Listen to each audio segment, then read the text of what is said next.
Hi folks, welcome to our YouTube channel. तो previous class में हमने ये देखा था कि मशीन लर्निंग होता क्या है, मशीन लर्निंग के टाइप्स क्या है, डिफरेंस क्या है, machine learning, AI, data science, इन सब के बीच में डिफरेंस क्या है।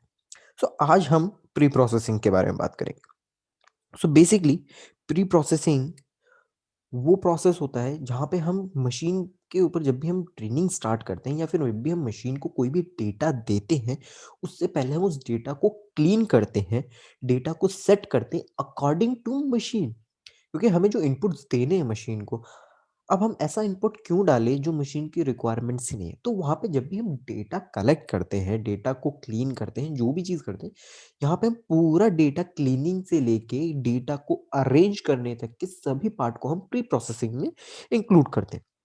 प्री प्रोसेसिंग में बेसिकली आप कह सकते हो इनपुट एक्सपोर्ट क्या होता है, डेटा रैंगलिंग है, डेटा मैनिपुलेशन क्या है, ये सभी यहाँ पे हम यूज करते हैं। अब बात करें सबसे पहले फर्स्ट पॉइंट से, जो कि है डेटा रैंगलिंग। डेटा रैंगलिंग में हम सबसे पहले बात करते हैं डेटा गैदरिंग की। हम लोग डेटा गैदरिंग में होता क्या है। सो देखिए, जब भी कंपनी में कोई भी प्रॉब्लम आती है या फिर कोई भी प्रोजेक्ट आता है क्लाइंट्स का, चाहे मशीन लर्निंग हो किसी का भी हो, तो वहाँ पे हमें क्वेश्चंस, जो कि क्लाइंट के क्वेश्चन के अकॉर्डिंग हमें डेटा गैदर करना पड़ता है। अब डेटा गैदरिंग ज़रूरी नहीं है कि आप कंपनी के डेटा से ही वर्क करें। मे बी कोई कंपनी का ऐसा डेटा गैदरिंग की रिक्वायरमेंट है जहाँ से आपको गूगल मैप की रिक्वायरमेंट पड़े, मे बी ट्विटर की रिक्वायरमेंट पड़े। तो डेटा आपको अलग अलग डिफरेंट प्लेसेस से कलेक्ट करना पड़ेगा डेटा गैदरिंग के लिए। मे बी शायद आपके कंपनी के डेटा से भी इनफ वर्क हो सके कि प्रोजेक्ट ही कंपनी को इन हाउस ही डेवलप करना है, तो वहाँ पे आपको कंपनी के ही डेटा से आराम से वर्क कर सकते हो। बट ऐसा प्रोजेक्ट जो कि क्लाइंट का है और उसकी रिक्वायरमेंट किसी आउटर साइड की लाइक सोर्स से है, तो आपको डेटा अलग अलग सोर्स से कलेक्ट करना पड़ेगा। वही बात करें डेटा फ़िल्टरिंग की, तो यहाँ पे हम जैसे कि रॉ डेटा, क्योंकि हमारे पास डेटा अलग-अलग प्लेसेस से आ रहा है, तो सभी डेटा को हमें कंबाइन करना पड़ेगा। जैसे कि हमने कन्वर्ट के अंदर देखा गया कि यहाँ पे हमारे पास सीएसवी फाइल है, एक्सेल फाइल में है, जेसॉन में है, एक्सएमएल में है, एसक्यूएल में। तो डेटा हमारे पास अलग-अलग फॉर्मेट से है, क्योंकि ज़रूरी नहीं है कि कंपनीज़ में डेटा एक ही जगह पे रहे, अलग-अलग प्लेसेस में रह सकता है, अलग-अलग फॉर्मेट्स में रहेगा। तो इन सबको हम कंबाइन कर सकते हैं। जैसे कि हमने एग्ज़ाम्पल लिया कि हमारे पास मल्टीपल सोर्स से डेटा है, हमने सबको सीएसवी फॉर्मेट में कन्वर्ट कर दिया है। तो यहाँ पे हम डेटा फ़िल्टर की बात करते हो, जैसे कि हमने डेटा को सभी फॉर्मेट से एक फॉर्मेट में कन्वर्ट किया है। नाउ हम यहाँ पे जैसे करप्ट डेटा, ठीक है, इनवैलिड डेटा हो गया, और वही डेटा हम लोग सेट करते हैं जिसके लिए हमें मशीन लर्निंग की रिक्वायरमेंट है। वही डेटा हम रखने वाले हैं अपने पास, जिसको हम मशीन लर्निंग के अंदर इनपुट दे सके, चाहे मशीन लर्निंग हो चाहे एआई हो, किसी में भी हम इनपुट दे सके प्रॉपर। क्योंकि मैंने आपको कल ही बताया था कि मशीन लर्निंग बेसिकली मिमिक्री होता है, कि हम जो वर्क करते हैं उसकी मिमिक्री मशीन्स को सिखाना, वही काम मशीन्स को सिखाना। तो बेसिकली आप वही इनपुट दीजिए जिसकी रिक्वायरमेंट्स है। अब बात करते हैं डेटा एक्सप्लोरिंग। तो यहाँ पे हम, क्योंकि जब हमने डेटा कलेक्ट कर लिया है, तो अब हमें डेटा को क्लीन करना पड़ेगा, राइट। करप्ट डेटा को हटाना पड़ेगा, रिमूविंग करना पड़ेगा, डुप्लीकेट डेटा, मिसिंग वैल्यू, जो भी बहुत सारे अलग अलग प्रोसेस होते हैं, उस सभी को हम चेंजेस करके देखेंगे। सो सबसे पहले हम बात करें डेटा इनपुट एक्सपोर्ट की। तो जब भी हम डेटा को, अगर हमें कोई इंपोर्ट करना है या हमें एक्सपोर्ट करना है, तो हम वहाँ पे देखें, तो हम बेसिकली ये कुछ कमांड्स है, बेसिक कमांड्स है, जिनको हम यूज़ करेंगे। अब आपको अगर बेसिक पाइथन्स की इसकी रिक्वायरमेंट होनी चाहिए, तो बेसिक पाइथन के तो हम यहाँ पे यूज़ कर रहे हैं पांडा एसपीडी। तो हमने पांडा में डॉट रीड से रीड अंडरस्कोर सीएसवी है, ये हमने बिग मार्केट सेल्स डेटा हमने यूज़ किया है, जो कि बिग मार्केट सेल्स का डेटा है। यहाँ पे सेल्स डिपार्टमेंट का डेटा है जो हमने कलेक्ट किया है। तो ये डेटा हमने रीड किया है। अब क्योंकि हमारे पास डेटा आ चुका है, हमारे पास सीएसवी फॉर्मेट में डेटा है, CSV means comma separated value होता है। तो ये डेटा हमारे पास आ चुका है, इस डेटा को हमने रीड किया है हमारे जुपिटर नोटबुक में, और यहाँ पे हमारे पास डेटा शो हो चुका है। यहाँ पे आपको देखने को मिलेगा डेटा के अंदर 5,41,874 रोज है और 12 कॉलम्स का ये डेटा है। तो काफी अच्छी वैल्यूज का ये डेटा है। डेटा आपको डिस्क्रिप्शन में मिल जाएगा। ओके, आप चाहो तो डेटा लिंक मीन्स डिस्क्रिप्शन से डाउनलोड करके देख सकते हैं। तो यहाँ पे हमारे पास जैसे इनवॉइस है, स्टॉक कोड है, आपका डिस्क्रिप्शन है, ठीक है, क्वांटिटी है, यूनिट प्राइस है, अमाउंट है, इनवॉइस है, काफी सारे हमारे पास डेटास की वैल्यूज है। अब सपोज ये डेटा आपने मल्टीपल सोर्स से कलेक्ट किया था, और डेटा मल्टीपल सोर्स से कलेक्ट करने के बाद सबको आपने रीड करके सीएसवी में इंसर्ट करके एक फाइनल आउटपुट आपने ये निकाल लिया। सपोज कि ये फाइनल आउटपुट आपने निकाल लिया। नाउ आप इस डेटा को सेव करना चाहते हो, क्योंकि ये जो डेटा अभी आप स्क्रीन पे देख रहे हो ये बेसिकली हमारे रैम पे वर्क कर रहा है।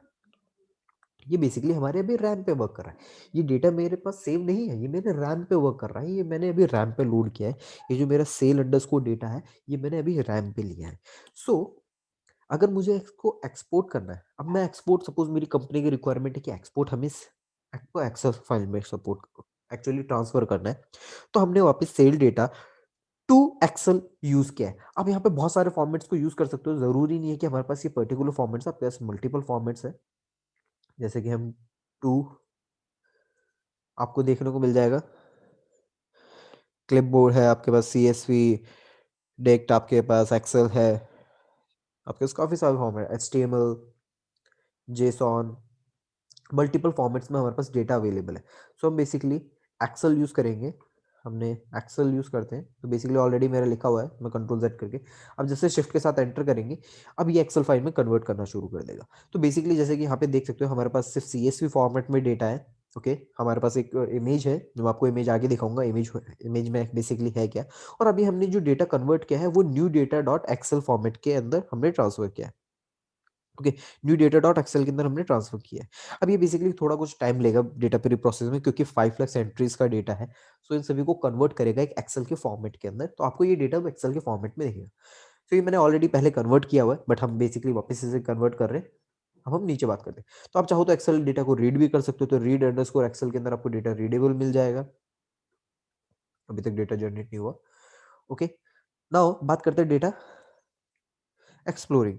तो डेटा एक्सप्लोरेशन की बात करें, तो यहाँ पे हम जैसे डायमेंशनलिटी चेक करते हैं, डेटा का टाइप क्या होता है, slicing, indexing, mean, median, mode, और भी हम छोटे मोटे वर्क्स करते हैं। अभी डायमेंशनलिटी चेक होता क्या है? सो बेसिकली यहाँ पे हम देखते हैं नंबर ऑफ रोज कितनी है और नंबर ऑफ कॉलम्स कितने हैं। नंबर ऑफ कॉलम्स कितने हैं, जिससे हमें पता लगेगा कि हमारा डेटा कितना बड़ा है और किस लेंथ का है। जैसे कि हमने ऊपर देखा था कि हमारे पास 5,41,000 अराउंड डेटा अवेलेबल है और 12 ये है। तो बेसिकली यहाँ पे चेक करने के लिए आप एक और कीवर्ड यूज कर सकते हो। हमने जैसे डेटा का नाम डॉट शेप लिया, तो इसे मुझे बता दिए 5,41,874 हमारे पास रोज है। ये पहला पार्ट रोज में आता है। सेकंड कॉलम्स है, 12 कॉलम्स हमारे पास अवेलेबल है। या फिर आप एक और वे है, जैसे कि आपने सेल डेटा यहाँ पे डायरेक्ट इंसर्ट किया है, तो ये आपको डायरेक्ट बॉटम में भी दिखा देगा। ये भी इसने सभी फाइलें एक्चुअली प्रिंट की है, सभी फाइलें आपको टेबल में शो की है और उसमें दिखा दिया। Basically I think yes process हो चुका, तो यहाँ पे आपको देखने को मिलेगा, आपको फाइल अवेलेबल है, new data dot Excel format की फाइल हमने यहाँ पे जनरेट कर ली। तो यहाँ पे आप किसी भी फाइल को ट्रांसफर कर सकते हो, किसी भी फॉर्मेट में, जिस फॉर्मेट की हमें रिक्वायरमेंट है। अब बात करें डेटा टाइप्स की, तो टाइप्स ऑफ डेटा क्या है? अब ये डेटा टाइप्स की क्या रिक्वायरमेंट है, ये डेटा टाइप्स है क्या? तो बेसिकली देखिए, जब भी हमारे पास डेटा आता है वो अलग अलग फॉर्मेट्स में डेटा अवेलेबल होता है, करेक्ट। वो शायद इंटीजर फॉर्मेट में होगा, नंबर्स के फॉर्मेट में होगा, डॉटेड वैल्यू में भी, जैसे फ्लोट वैल्यू कहते हैं। ओके, या फिर आपके कुछ वर्ड्स में होगा। तो ये डिफरेंट डिफरेंट फॉर्मेट्स में डेटा होता है। तो डेटा को फॉर्मेट्स आपके पता होने चाहिए कि डेटा किस फॉर्मेट्स में अवेलेबल है, ये वो नंबरिकल फॉर्मेट में है, वर्ड फॉर्मेट में, किस फॉर्मेट में डेटा है। तो जैसे कि मैं एक सिंगल कॉलम डेटा चेक करना चाहता हूँ, कि अगर मेरे पास कोई सिंगल कॉलम का डेटा मुझे चेक करना है, तो मैंने जैसे सेल्स डेटा इनवॉइस नंबर को चेक किया, डेटा टाइप किया, तो इसने मुझे बताया ओ। अब मीन्स ओ होता है आपका ऑब्जेक्ट। अभी ऑब्जेक्ट क्या होता है हम इसके बारे में बाद में बात करेंगे। अब यहाँ पे हम क्वांटिटी की बात करें, तो यहाँ पे लिया, तो इसने लिया है int 64। सो ये बेसिकली इंटीजर वैल्यू है, नंबर्स का है 64 बिट्स के हिसाब से। यहाँ पे आप एक और भी यूज कर सकते हो, इन्फो। तो इन्फो के अंदर आपको सभी चीज मिल जाएगी, जितने भी कॉलम्स है मेरे, सभी कॉलम्स यहाँ पे आप देख सकते हो, कॉलम्स है यहाँ पे नॉट नल दिखा रहा है कि सभी कॉलम्स के अंदर मेरी सारी वैल्यू है। अगर किसी कॉलम में वैल्यू नहीं होती तो वहाँ पे नल दिखाता, बट इसने डायरेक्टली मेंशन किया है कि नॉट नल है। काउंट यहाँ पे मेरे को मेंशन किया कि यहाँ पे कितनी वैल्यूज है हर कॉलम में। अब यहाँ पे देख सकते हो, तो किसी किसी कॉलम में आपको कम वैल्यू भी देखने को मिल रही है, जैसे कस्टमर आईडी, यहाँ पे कम वैल्यू है। ओके, आपको क्वांटिटी के अंदर कम वैल्यूज देखने को मिल रही है, तो यहाँ पे मे भी शायद कुछ डेटा मिसिंग है।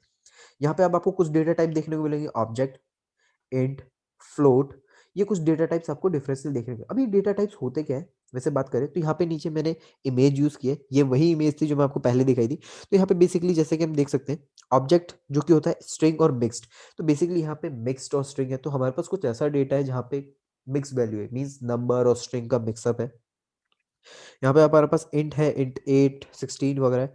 तो हमारे पास काफ़ी है। अब जैसे कि बात करें कि हमारे पास डेटा रिड्यूस भी कर सकते हो। अगर डेटा आपके पास ज़्यादा वैल्यू है, मीन्स 14 करोड़, 15 करोड़, 94 करोड़, काफ़ी ज़्यादा वैल्यू है और वो सभी डेटा इंट नेचर का है, लाइक सपोज हम एग्जांपल ले रहे हैं इंट 64 नेचर का है, तो आप इस इंट को कन्वर्ट करके 8 के अंदर कर सकते हो, इंट 8 में कर सकते हो। तो यहाँ पे आपका होगा क्या, बेसिकली जो रैम है उसमें डेटा काफ़ी ज़्यादा रिड्यूस हो जाएगा। अगर सपोज रैम आपका 1 GB ले रहा है, आपका 1 GB रैम यूज़ हो रहा है डेटा लोडिंग में, तो ये रिड्यूस हो जाएगा 64, क्योंकि यहाँ पे 64 हमने यूज़ किया था। जब हम 8 यूज़ करेंगे तो ये मे बी रिड्यूस हो जाएगा अप्रॉक्सीमेटली हाफ। हाफ हम अज्यूम कर सकते हैं 500 MB, राइट? 500 MB ये रिड्यूस हो जाएगा, तो यहाँ पे मेरी रैम फ्री हो जाएगी। तो कुछ टेक्निक्स होती है जिससे हम डेटा रिड्यूस भी करते हैं, और ये बेसिकली बिगिनर्स काफ़ी यहाँ पे मिस्टेक भी करते हैं, क्योंकि ये नहीं बताया जाता। बट यस, कंपनी में आप जब भी काम करोगे तो ये चीज़ आपको पता होनी चाहिए कि अगर आप डेटा ज़्यादा लोडेड कर रहे हो, ज़्यादा लोड डेटा है, बेसिकली ज़्यादातर तो हम सर्वर्स के साथ काम करते हैं। अगर आप अपने कंप्यूटर, ओन कंप्यूटर की बात कर रहे हो, या फिर आप किसी मशीन पे वर्क कर रहे हो, सर्वर्स के अंदर आपको काफ़ी ज़्यादा रैम देखने को मिलेगी। बट आप अगर किसी मशीन पे वर्क कर रहे हो तो मशीन्स के लिए हम रिड्यूस करते हैं। अब बात करें इंडेक्सिंग एंड स्लाइसिंग की। तो इंडेक्सिंग एंड स्लाइसिंग के अंदर अब जैसे कि मुझे डेटा को कलेक्ट करना है, यहाँ पे मैं डेटा अपना फेच करना चाहता हूँ। मैं चाहता हूँ डेटा को रो वाइज, बेसिकली ये रोज होती है, मुझे 10 रोज का डेटा चाहिए। सो हम यहाँ पे स्टार्टिंग वैल्यू और एंडिंग वैल्यू, स्टार्ट और स्टॉप वैल्यू को हम फेच करते हैं। तो बेसिकली जो स्टॉप पॉइंट होता है हम उसे कभी भी काउंट नहीं करते, ये बेसिक पाइथन है। सो आप यहाँ पे फेच कर सकते हो अकॉर्डिंग टू यू। अगर मुझे 1 से नहीं, मुझे 15 से चाहिए और मैं 20 तक ले जाना चाहता हूँ, तो मुझे सभी डेटा 15 से लेके 20 के डेटा फैच हो जाएंगे। तो मैं अपने डेटा को जिस जगह से चाहूँ वहां से फैच कर सकता हूँ, और जितने नंबर ऑफ वैल्यूज मुझे चाहिए वो सभी मेरे यहाँ पे फैच हो सकती है। यहाँ पे एक और तरीका है फैच करने का, यहाँ पे आप हेड यूज़ कर सकते हो। जब भी आप हेड यूज़ करोगे तो हेड के अंदर आप, अगर आप एम्प्टी हेड यूज़ करते हो, एंटर करोगे तो स्टार्टिंग के 5 वैल्यूज़ आपको देगा। बेसिकली आप यहाँ पे मेंशन भी कर सकते हो, मुझे 20 वैल्यू चाहिए तो आपको स्टार्टिंग की 20 वैल्यू देगी। तो यहाँ पे आपको स्टार्टिंग से लेके 20 वैल्यूज़ देखने को मिलेगी, जबकि हमने ऊपर अपने अकॉर्डिंग एडजस्ट किया था। वही बात करें टेल्स, तो अगर आप स्टार्टिंग से नहीं बैकवर्ड से स्टार्ट करना चाहते हो, अगर आप बैकवर्ड से स्टार्ट करना चाहते हो तो आप बैकवर्ड से भी यहाँ पे यूज कर सकते हो। बेसिकली एम्प्टी टेल भी आपको 5 वैल्यूज बैकवर्ड से बताएगा। नहीं तो आप यहाँ पे मेंशन कर सकते हो, नहीं मुझे बैकवर्ड लास्ट 20 वैल्यूज चाहिए, तो लास्ट 20 वैल्यूज आपको मिल जाएगी। अब यहाँ पे बात करें सर्च बाय कॉलम, क्योंकि अभी हमने रो देखा था, तो अब बात करें सर्च बाय कॉलम। ये होते हैं कॉलम्स। सो कॉलम्स की बात करें तो यहाँ पे हम आई लॉक यूज़ कर रहे हैं, सॉरी लॉक यूज़ कर रहे हैं। लॉक के अंदर हमें मेंशन करना पड़ेगा कि हम किससे स्टार्टिंग है। तो बेसिकली यहाँ पे आप रो और कॉलम देख सकते हैं, रो एंड कॉलम्स का ही अवेलेबल है। बेसिकली रो और कॉमा कॉलम होगा। ओके, अब यहाँ पे हमने रो स्टार्ट किया, ये पॉइंट मेरा रो है, मैं जीरो रो से स्टार्ट करना चाहता हूँ। जैसे कि हमने देखा था रो जीरो हमारे पास अवेलेबल है, मैं जीरो रो से स्टार्ट करना चाहता हूँ। और मैंने यहाँ पे स्टॉप की कोई भी पोजीशन मेंशन नहीं की है, मींस एंड की मुझे सभी वैल्यू चाहिए, मुझे जीरो से स्टार्टिंग से लेके सभी वैल्यू चाहिए। और मैं यहाँ पे मेंशन कर रहा हूँ कि मुझे इनवॉइस से स्टार्ट होना है, मैं चाहता हूँ मेरा डेटा इनवॉइस से स्टार्ट हो और यूनिट प्राइस तक जाए। अब यूनिट प्राइस तक की बात करें तो जैसे कि हम स्क्रॉल करके ऊपर देखते हैं, स्क्रॉल करके हम ऊपर देखें, मैं काम करता हूँ, मैं से फैच 2 वैल्यू फैच कर लेता हूँ जो कि हमारे लिए ईजी रहेगा। यस, अब यहाँ पे हम देखते हैं तो बेसिकली यहाँ पे मेरा इनवॉइस मींस इनवॉइस से स्टार्ट होगा और यूनिट प्राइस पे जाएगा, तो मींस इनवॉइस कवर होगा, आपका स्टॉक कोड कवर होगा, डिस्क्रिप्शन होगा और क्वांटिटी आपके कवर होगा। वही चीज़ हमने यहाँ पे देखी है। तो डेटा मैं अपने अकॉर्डिंग भी फैच करके देख सकता हूँ कि मुझे यहाँ पे, हम स्पेसिफिक कॉलम्स की बात करेंगे कि हम स्पेसिफिक्स को कैसे देख सकते हैं। सपोज अब आपके पास कॉलम ज़्यादा है, आप जैसे कि यहाँ पे आप एडजस्ट कर सकते हो, जैसे कि हमने देखा एडजस्ट है, मे बी आपके पास 12 कॉलम्स नहीं है, आपके पास 100, 200, 700 कॉलम्स अवेलेबल है, 700 कॉलम्स अवेलेबल है। नाउ आप क्या करोगे। सो यहाँ पे हमारे पास एक और टेक्निक है जिसे हम आई लॉक कहते हैं। बेसिकली इंडेक्सिंग के वे में सर्च होता है। अब यहाँ पे आप इंडेक्स कर सकते हो जैसे 1 2 3 4 5, क्योंकि हमारे पास 700 कॉलम्स है तो हमें पता है हमारे पास 700 का डेटा है, तो हम इन्हें 1 2 3 के नंबर से काउंट कर सकते हैं, क्योंकि हमें 700 नेम्स याद नहीं रहेंगे बट 700 नंबर्स तो हमें पता है। तो हम यहाँ पे यूज़ कर सकते हैं अगेन। तो जैसे कि यहाँ पे अब इसको फर्दर और मैंने अच्छे से क्लासीफाई किया है, तो आप स्टार्ट कर सकते हो जैसे रो स्टार्टिंग है, रो स्टॉप है, रो स्टेप्स है, कॉमा लगाएंगे, कॉमा इंपॉर्टेंट है। ओके, कॉमा, फिर कॉलम स्टार्ट, कॉलम स्टॉप और कॉलम स्टेप्स। ये होते क्या है बेसिकली हम यहाँ पे देखते हैं। सो मैं चाहता हूँ मेरी फर्स्ट रो से 10 रो तक का सभी डेटा प्रिंट हो, मेरे फर्स्ट कॉलम से 12th कॉलम का सभी डेटा प्रिंट हो, बट मुझे हर दूसरा कॉलम चाहिए, मुझे हर दूसरा कॉलम चाहिए। मैं एक पर्टिकुलर कॉलम की बात नहीं कर रहा, मुझे हर दूसरा कॉलम चाहिए। मीन्स अगर हम ऊपर स्क्रॉल करते हैं, सपोज मेरा इनवॉइस आया है, सो मेरा स्टॉक कोड माय डिडक्ट होगा, मीन्स नहीं शो होगा, डिस्क्रिप्शन, क्वांटिटी, यूनिट प्राइस मुझे शो होगा, अमाउंट रिमूव होगा, ठीक है। इनवॉइस डेट, डेट हटा के मंथ, ईयर हटा के आपको कस्टमर और आपको कंट्री, ये सभी रिड्यूस हो जाएंगे और ये सभी डेटा मुझे शो होंगे। यहाँ पे बेसिकली हमने स्टेप किया है कि हमें एक एक स्टेप छोड़ के आगे यूज करना है। तो बेसिकली स्टेप को अगर हम एंटर करते हैं तो हमें ये सभी डेटा आपको देखने को मिला कि हमें स्टॉक कोड से स्टार्ट हुआ क्योंकि हमने 1 से स्टार्ट किया है। Okay, so basically stock code से स्टार्ट हुआ है, मींस 0 1 है। तो यहाँ पे आप स्टॉक कोड की बात करें तो स्टॉक कोड से हम ऊपर देख सकते हैं कि वो कौन कौन से कॉलम्स हमें फैच करके दे रहा है। So means stock code, reduce quantity, reduce amount, reduce day, reduce year, reduce country, हमें ये सभी डेटा फैच करके मिल गया है। तो जैसे कि हम देख सकते हैं stock code, quantity, amount, day, year और कंट्री, हमें सभी डेटा यहाँ पे मिल चुका है। आप चाहो तो स्पेसिफिक डेटा के ऊपर भी वर्क कर सकते हो कि मुझे सिर्फ स्पेसिफिक कॉलम्स पे वर्क करना है, तो मैंने जैसे यहाँ पे मेंशन किया है कि मुझे स्पेसिफिक रोज मैंने मेंशन कर दी है और स्पेसिफिक कॉलम मैंने मेंशन किया है। तो यहाँ पे स्पेसिफिक रोज और स्पेसिफिक कॉलम्स के अकॉर्डिंग भी हम वर्क कर सकते हैं। बात करें तो यहाँ पे हमने लॉक यूज किया है, आपके पास और भी वेज है। यहाँ पे हमने टपल फॉर्मेट और लिस्ट फॉर्मेट में दोनों में यूज किया है। सो मल्टीपल वेज से हम डेटा फैच कर सकते हैं। आप चाहो तो अगेन जैसे कि हमने यहाँ पे लेंथ के हिसाब से किया, मुझे इनवॉइस से स्टार्ट करना है और यूनिट प्राइस तक चाहिए, आप स्पेसिफिक भी मेंशन कर सकते हो और एक रेंज भी मेंशन कर सकते हो कि आपको कहाँ से कहाँ तक का डेटा चाहिए। देन बात करते हैं मीन मीडियन मोड की। तो हमारे पास बेस्ट टूल है मीन मीडियन मोड यूज करने के लिए। हम डिस्क्राइब यूज करेंगे, हमने डेटा का नाम लिया कि हमारे पास जहाँ पे डेटा लोडेड है हमने वहाँ पे डॉट डिस्क्राइब यूज किया। सो अभी मुझे सभी डेटा मुझे बता रहा है, ठीक है, मेरे नंबर ऑफ काउंट करके सभी में कितनी वैल्यूज अवेलेबल है। इसने मुझे सभी का मीन बता दिया। ओके, कि मेरे पास मीन क्या है, स्टैंडर्ड डेविएशन क्या है, मिनिमम वैल्यू क्या है, मैक्सिमम वैल्यू क्या है, 25th वैल्यूज क्या है। क्योंकि मेरे पास सपोज क्योंकि जो कि हम डेटा यूज करते हैं वो 0 से लेके 100 तक यूज करते हैं, तो 25th डेटा कितना है, 50% डेटा क्या है, 75% डेटा क्या है, ये सभी हमें यहाँ पे देखना। तो 50th को आप मीडियम भी कह सकते हो क्योंकि मीडियम सेंट्रल वैल्यू होती है, 25% को आप मीडियम भी कहते हो। यहाँ पे डेटा मोड के लिए हम दो टेक्निक यूज करते हैं। डेटा कॉलम वाइज, अगर एक्सेस इक्वल्स टू 0 यूज करोगे तो कॉलम वाइज होता है, एक्सेस इक्वल्स टू 1 करोगे तो वो रो वाइज मीडियम होता है। अब ना मोड का मतलब क्या होता है, बेसिकली मोड में रिपीटेटिव वैल्यू शो की जाती है। तो अगर मैं कॉलम वाइज देख रहा हूँ तो मेरे को ये सभी वैल्यू फैच करके दे रहा है अकॉर्डिंग टू कॉलम्स, कि इन कॉलम्स में सबसे ज्यादा रिपीटेड वैल्यूज क्या है।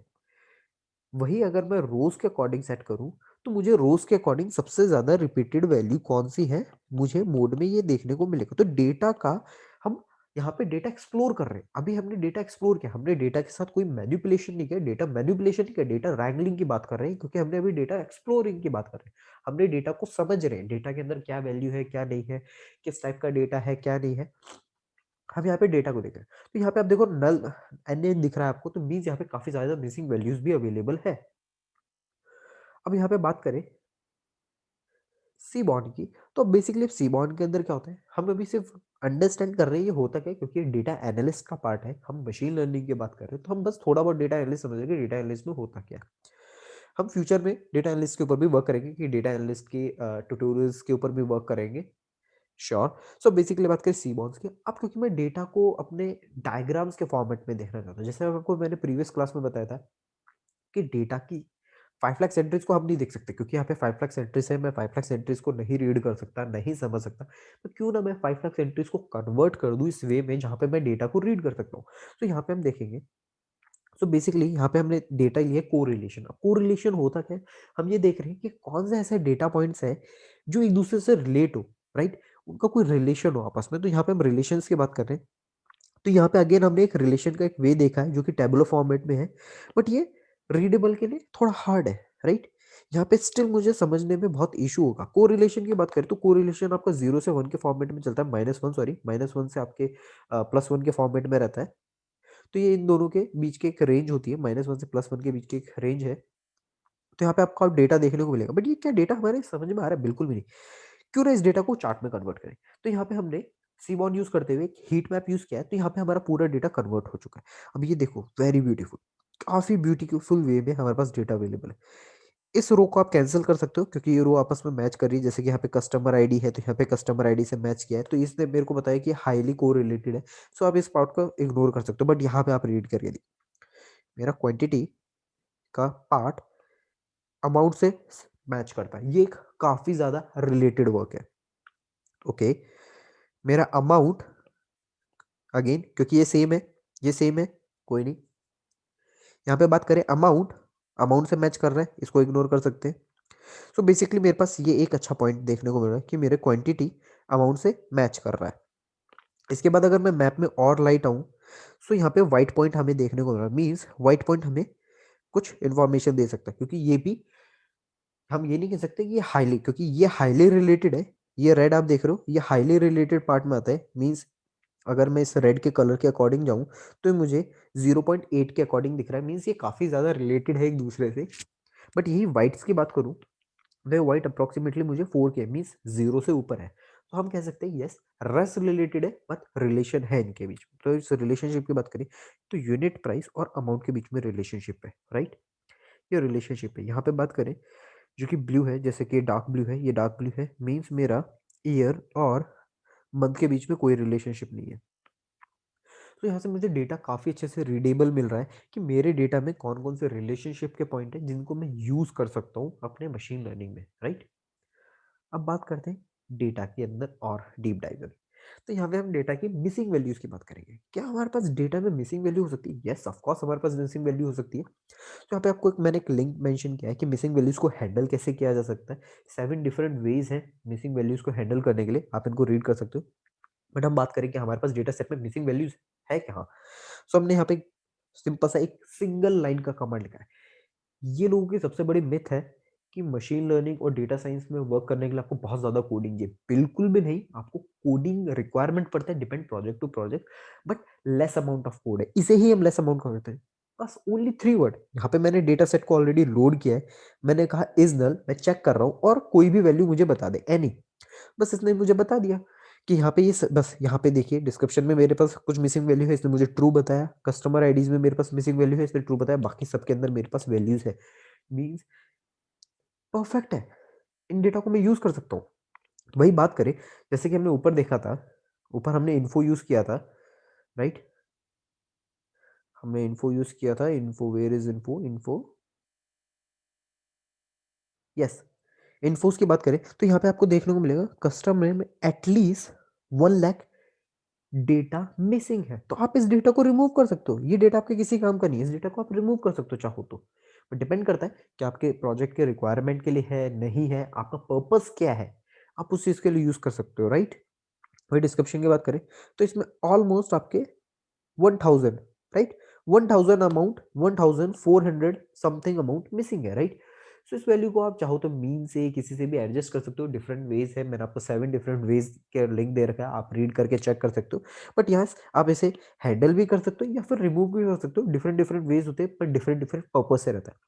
तो डेटा एनालिस्ट कोई ऐसा टर्म नहीं है, डेटा एनालिस्ट पे कोई ऐसा पर्टिकुलर वर्क नहीं है जिसको आप यूज कर सकते हो कि मैं ये पर्टिकुलर वर्क सीख लूँ तो मैं डेटा एनालिस्ट कर सकता हूँ। बिल्कुल भी नहीं।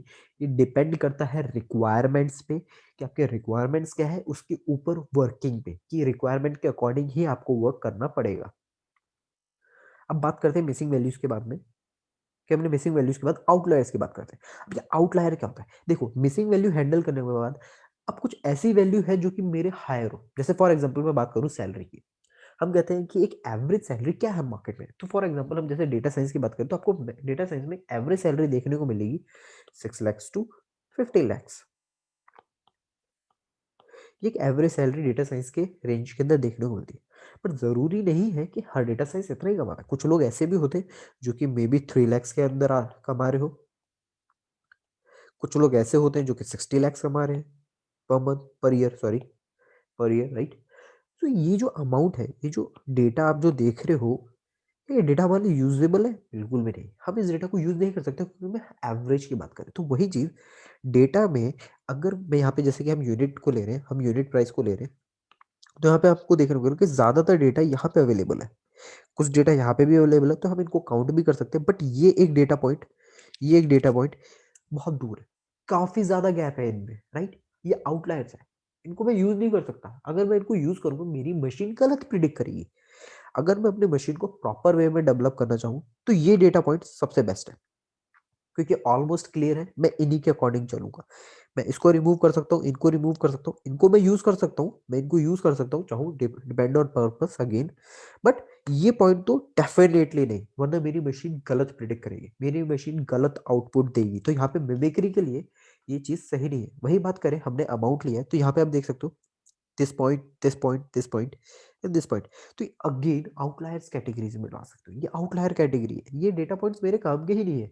किसी ने हाईएस्ट शॉपिंग की है, मैं उसको नहीं ले सकता क्योंकि मैं यूजुअल जर्नल डेज की बात कर रहा हूँ, राइट?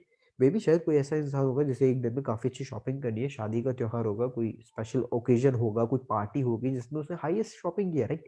बट ऐसे कस्टमर डेली नहीं आते जो हाईएस्ट पेइंग करते हो, राइट? क्योंकि डेली पार्टी नहीं होती, डेली चीजें नहीं होती, तो हाई ऐसे शॉपिंग्स नहीं अवेलेबल, तो उन चीजों को नहीं हम एक्सेप्ट करते, राइट? तो मैं भी कह सकता हूँ शायद ये कोई शादी के लिए, राइट? क्योंकि शादी के टाइम पे ही हम इतना बड़ा रहते हैं, या फिर कोई बड़ी बिग पार्टी है उसके लिए। ये शायद आप कह सकते हो कोई बर्थडे पार्टी का है, ये आपने बेसिकली कॉलेज वगैरह कोई अच्छे फंक्शंस की बात करो या फिर शादी वगैरह की बात करो, ये कॉलेज फंक्शन के लिए कह सकते हो। तो इस टाइप के डेटा को हम काउंट नहीं कर सकते, तो आप इस टाइप के डेटा को रिमूव कर सकते हो।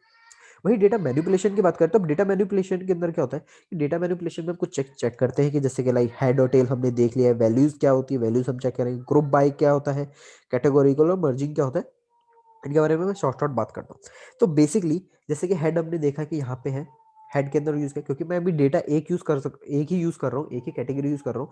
सो मैं एक्चुअली कॉन्केटिनेशन और मर्जिंग नहीं बता पाऊंगा आपको, बट यस मैं डेफिनेटली और ओरली होता क्या है मैं इसके बारे में आपको मेंशन करूंगा। तो हमने हेड ऑलरेडी देख रखा है, तो हेड को हम स्किप करते हैं। वैल्यूज की बात कर रहे हैं, यहाँ पे हमने सभी वैल्यूज को प्रिंट कर दिया है, यहाँ पे हमने सभी वैल्यूज को प्रिंट किया एक एरे फॉर्मेट में, कि ये सभी वैल्यूज मेरे एरे फॉर्मेट में है, जितनी भी वैल्यूज है सभी मैंने प्रिंट किए। ग्रुप बाय की बात करें तो मैंने यहाँ पे सभी data according to country wise मैंने सेट कर दिया है, मैंने सभी data according to country wise set कर दिया है। तो यहाँ पे अब जैसे कि मेरी कंट्रीज यहाँ पे दिखा रहे हैं, जैसे ऑस्ट्रेलिया है, ऑस्ट्रिया है, ठीक है, बेलगाम हमें देखने को मिल रहा है। तो यहाँ पे हमने सभी, ब्राजील है, तो सभी data according to country wise हमने सेट कर दिया है। अब बात करें कॉन्कैटिनेशन और मर्जिंग की क्या होता है। सो बेसिकली कॉन्कैटिनेशन की बात करें तो ये सेम अगेन दो डेटा को दो डेटा को ज्वाइन करता है। मर्जिंग भी सेम रहता है कि अगर मुझे मर्ज करना है, मीन्स दो डेटा को अगेन ज्वाइन करना है, तो सेम यूज करते हैं। बट ये डिपेंड करता है कि आप कॉन्कैटिनेशन आप डिफरेंट डेटास के ऊपर वर्क कर रहे हो, मर्जिंग आप सिमिलर टाइप ऑफ डेटा के ऊपर। मर्जिंग के अंदर अलग अलग टेक्निक्स यूज होती है। जैसे कि ज्वाइंस की बात करें तो ज्वाइंस का एक अलग अलग वे होता है, कि जब आपका लेफ्ट ज्वाइन होता है, आपका राइट ज्वाइन होता है, राइट, आपका फुल ज्वाइन होता है, आपका फुल ज्वाइन होता है, आपका सेल्फ ज्वाइन होता है। तो डिफरेंट डिफरेंट ज्वाइनिंग्स होते हैं, ये डेटा एनालिस्ट के पार्ट में आता है, और ये अलग अलग टेक्निक है। एक ओवरऑल व्यू यही है कि डेटा एनालिस्ट करना एक आर्ट है, ना कि एक टेक्निक है। मशीन लर्निंग फिर भी ऑलमोस्ट हम कुछ एल्गोरिदम को यूज करते हुए डेवलप करते हैं, बट डेटा एनालिस्ट एक प्योर आर्ट है, डिपेंड ऑन क्वेश्चंस है, अंडरस्टैंडिंग। जब तक आपको डेटा की अंडरस्टैंडिंग नहीं होगी तब तक आप डेटा एनालिस्ट का वर्क कर ही नहीं सकते। ये डिपेंड पूरा प्रॉपर आर्ट्स के ऊपर डिपेंड करता है, प्योर आर्ट। अगर आपको अपने डेटा एनालिस्ट स्किल्स इंप्रूव करनी है तो डेफिनेटली आप केस स्टडी भी रीड कर सकते हैं, आप लोगों का डेटा और रीड कर सकते हैं, या फिर कैगल यूज़ कीजिए, आप गिटहब यूज़ कीजिए जहाँ पे लोगों ने ऑलरेडी डेटा अवेलेबल कर रखा है। आप दूसरों लोगों का डेटा रीड कीजिए, ओके। सो यहाँ पे आपकी डेफिनेटली इंप्रूवमेंट होगा। यूट्यूब पे बहुत सारा सोर्स अवेलेबल है जिनको आप देख सकते हैं। इन फ्यूचर हम जरूर डेटा एनालिस्ट के ऊपर भी वर्क करेंगे। डेटा एनालिस्ट के क्या होता है, इंट्रोडक्शन टू डेटा एनालिस्ट की भी हम ट्यूटोरियल्स बनाएंगे। सो आज हमने यही देखा है कि डेटा प्री प्रोसेसिंग क्या होता है। नेक्स्ट क्लास में हम मशीन लर्निंग की बात करेंगे, सुपरवाइज मशीन लर्निंग क्या होता है, और सुपरवाइज मशीन लर्निंग के ऊपर एक आध दो हम एग्जांपल्स पे भी वर्क करेंगे। सो आज के लिए इतना ही है guys. Thank you so much and keep learning.